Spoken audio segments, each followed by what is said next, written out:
Alexa Grasso pulls off the upset, getting the rear naked choke on Shevchenko. Can't help but want to talk about this one. To Grasso's credit, she was losing up until this point, but she continued to put pressure on the champ. She continued to walk forward with that hardcore Mexican style.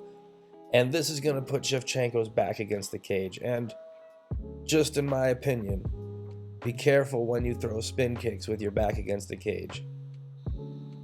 Looks like Shevchenko was going to go for the spin off of reading Grasso's jab. It looks like the spin kick was going to be a counter to that jab, because right when she sees the jab, that's when she initiates the spin. Here you can see Shevchenko's gone for that spinning back kick, and Shevchenko is nasty with this kick, but what saved Grasso is she threw a cross at the same time Shevchenko threw that kick. And when you throw a cross, you kind of throw it in such a way that your head gets off the center line.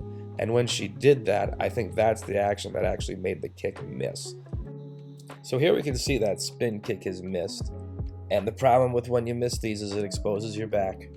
So Grasso, she's got her left arm already in a great position. Now she's just going to rush in, trying to take the back of the champion. And Grasso does something pretty clever here. She frames on the back of Shevchenko's neck.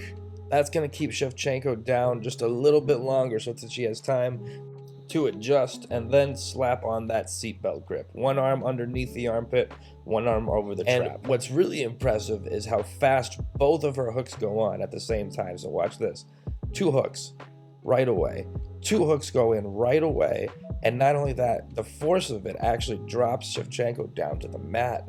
And she does something pretty tricky here. Beyond just getting a regular hook, she actually feeds her leg to the outside of Shevchenko's right ankle, and that's going to create like an additional hook around that.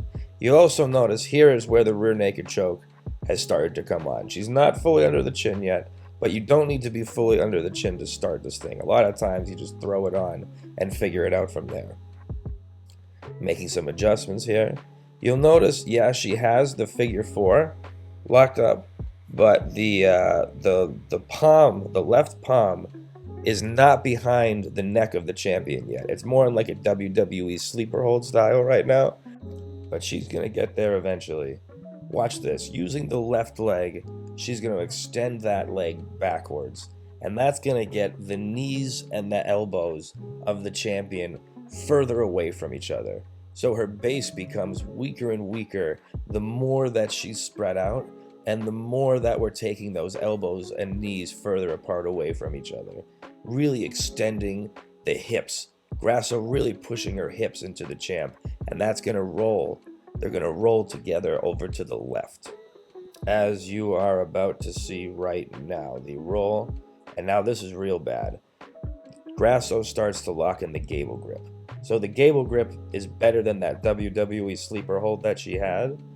And from here, you're going to notice the champ, Shevchenko, can't help but fight against that elbow. Shevchenko's really trying to push that elbow up so she can slip her chin underneath and avoid being strangled. But when she does that, when she goes to fight the elbow, she's not fighting the hands. And this is when Grasso is able to slip in that rear naked choke with the hand fully behind the neck. When you do that, you kind of want to envision your hand slicing off your opponent's head. And this is where you can't help but tap. This won't take very long until the champ has to give up. And there it is. And new.